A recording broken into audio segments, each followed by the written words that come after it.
senhores, vamos a mais o nosso vídeo estudando no CC, com algumas questões de modelo para o nosso Enem. Então nós deixamos aqui, ou temos aqui a princípio essas duas primeiras questões, temos aqui a seguir mais duas, uma a mais e mais duas, ou seja, fazendo um total de 7 questões, senhores. Então o ideal é que você dê uma paradinha no carrego do seu vídeo e tente solucioná-las. Vamos aqui a primeira. Usando como unidade de área o quadrinho da malha, conclui-se que a área da região sombreada é. Então nós temos aqui as opções abaixo. Então, senhores, nós temos aqui uma figura que é ladrilhada com quadrinhos, né, cheia de quadrinhos, em que vamos considerá-la de unidade, ou seja, valendo 1. Ou seja, cada quadrinho desse tem uma unidade de área. Ele está interessado nessa figura irregular. Qual é a sua área? Então, senhores, verificando bem, nós temos aqui acima um círculo, né? Uma parte aqui em torno de pode-se dizer um triângulo totalmente, um retângulo totalmente irregular. E nós vamos aqui dar uma ajeitadinha para chegar a uma conclusão, ou seja, uma operação melhor para o cálculo dessa referida área sombreada. Você verificando bem, nós temos aqui acima um círculo, ou a metade de um círculo, melhor dizendo, um semicírculo, em que o seu diâmetro possui 3 unidades, já que cada quadrinho é 1. O diâmetro 3 unidades. E aqui nessa lateral, senhores, nós temos o mesmo.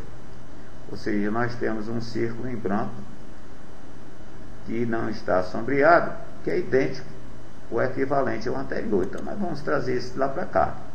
Então, fazendo isso, o que se verifica com a área que se tem agora, senhores? Nós temos uma área de um retângulo. E para ficar melhor de trabalhar, ela possui, no caso, o retângulo possui a base valendo 5 unidades e a sua altura valendo 3. Senhores, para calcular a área de um retângulo, é só você multiplicar base vezes a altura e chegamos ao final. No caso, a opção correta do problema, 15 unidades de área. Senhores, observe o segundo problema. Observe a planta do pátio. Nesse pátio, a área ladrilhada é de. Então, nós temos aqui um pátio em que possui, digamos, um piso ladrilhado, uma piscina e um vestiário.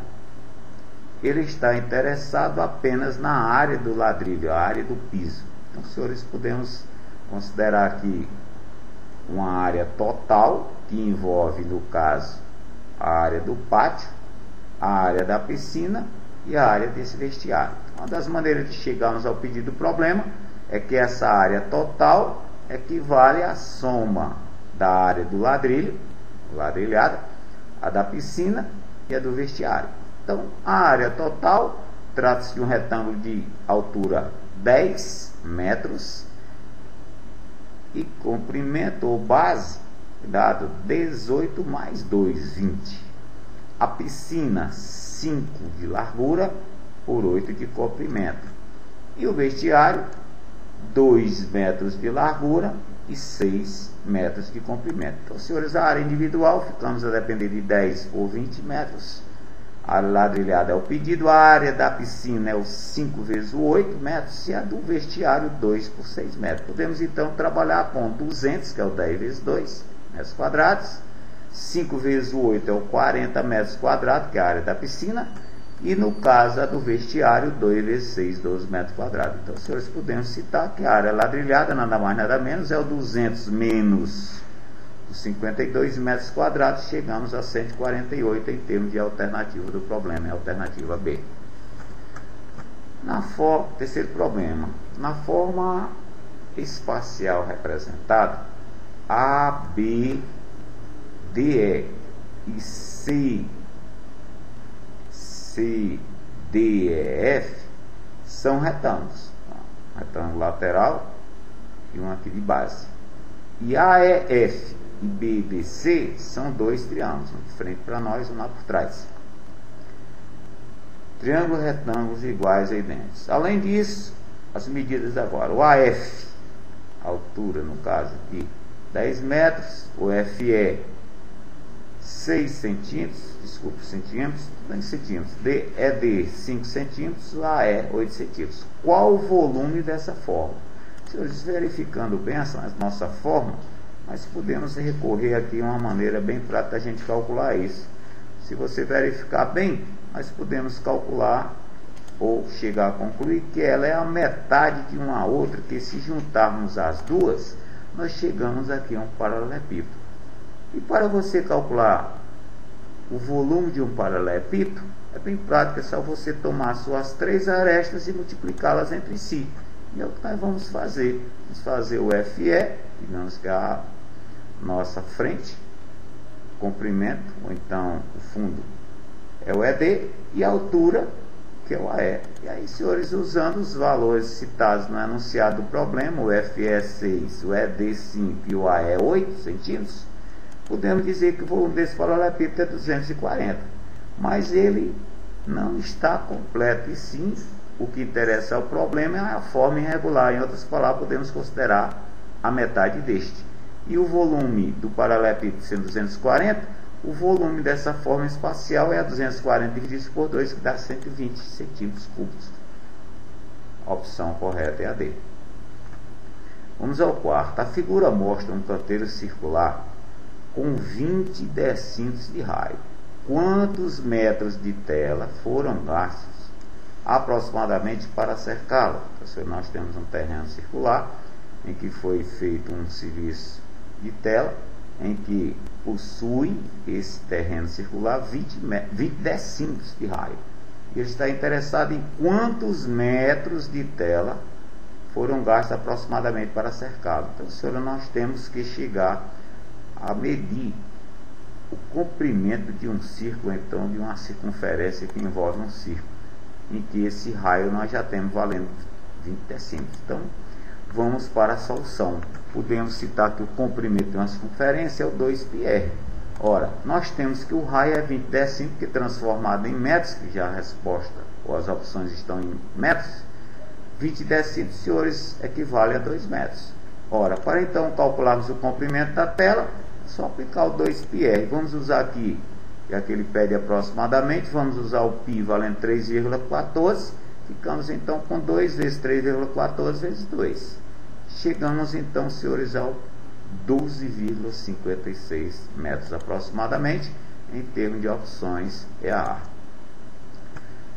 Vamos ao quinto. Na figura, os quadrados menores têm cada um 8 centímetros ao quadrado de área. O comprimento do lado AB é... Então, senhores, nós temos aqui uma figura que já dá para lembrar alguma coisa. Ou seja, para chegarmos a ver melhor, nada mais, nada menos, nós temos aqui, com o nosso lado AB, dá para a gente estruturar um triângulo retângulo, aqui em C, em que nós temos desse triângulo retângulo os quadradinhos sobre, podemos dizer, esses dois catetos desse triângulo. E ele te pede, ou nos pede, o lado do triângulo, do quadrado maior, que é o que está aqui valendo o AB. Vamos chamá-lo de Q3 de lado AB.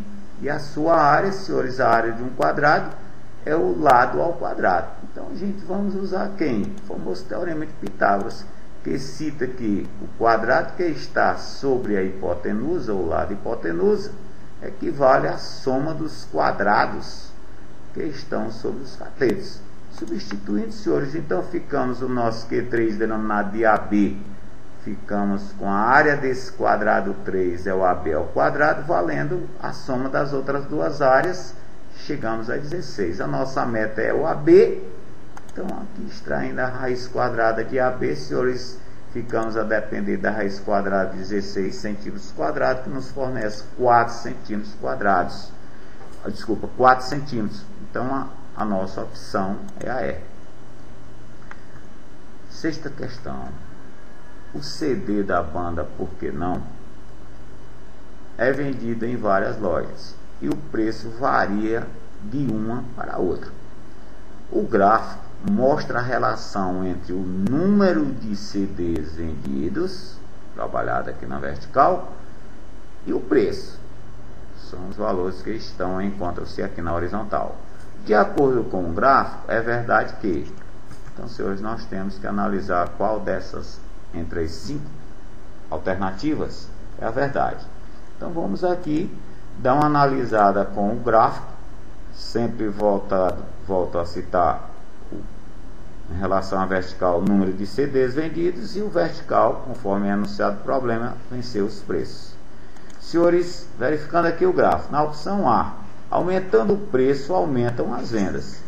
Aumentando os preços, 10, 12, 14, etc., até o 20, você verifica que a venda ou permaneceu constante ou caiu, teve queda. Então, senhores, a opção A é falsa. B. A loja que cobra R$12 vendeu 40 CDs. A loja que cobrou R$12 vendeu 40 CDs. Negativo, ela vendeu foi 60, né? De 12, 60. Falso para ela. A loja que vendeu 20 CDs, cobrou R$18 cada um. 20 CDs. Não, senhores, ela cobrou mais de 19 por sinal, né? 18 está lá em cima, 19 estaria mais ou menos por aqui. Então, falsa a C. A D. Sempre vende mais quem tem o menor preço. Quem tem o menor preço é de 10 ou 12. Não é fato, porque sempre quem vende mais quem tem o menor preço. Quem teve o menor preço realmente vendeu bem, 60. Mas teve essa loja aqui de R$12 que vendeu igual. Então, falso para ela. E o item é, senhores, em geral, vende mais quem tem o menor preço. Realmente, quem tem o menor preço, que foi de R$10, foi o que vendeu mais, assim como o 12 consideramos verdade. A opção é da nossa questão. Vamos à questão 7. De acordo com o gráfico anterior, vimos há pouco, é verdade que foram vendidos. Novamente, senhores, vamos verificar aqui os dados. Alguns CDs a R$8 foram vendidos, alguns CDs a R$8 cada um. Ó, o menor preço de CDs foi vendido aqui foi em números. Alguns CDs foram vendidos a R$8. Negativo, né, senhores? Os CDs foram a princípio o preço aqui na horizontal. Começou de 10 para lá. Então a opção A está falsa. Cerca de 10 CDs a R$60 cada um foram vendidos. Cerca de 10 CDs foram vendidos. Número de CD: 10 CDs a R$8. Cerca de 10 CDs, desculpa, R$60. Negativo, né, senhores? O 10 aqui está associado com 20, então falso. C. Exatamente 40 CDs a R$14 cada um. 40, não, foram vendidos a 16, falso. D. Exatamente 18 CDs, próximo aqui a 20, né? A R$40 cada um. Não, né, senhores, não tem nada a ver. 20 está lá depois de 19. Então, falsa D. E cerca de 12 CDs a R$20. 12 CDs a R$20 está a verdade. Então, senhores, a nossa opção correta é a opção E. Bem, gente, no mais, valeu, bons estudos e até a próxima.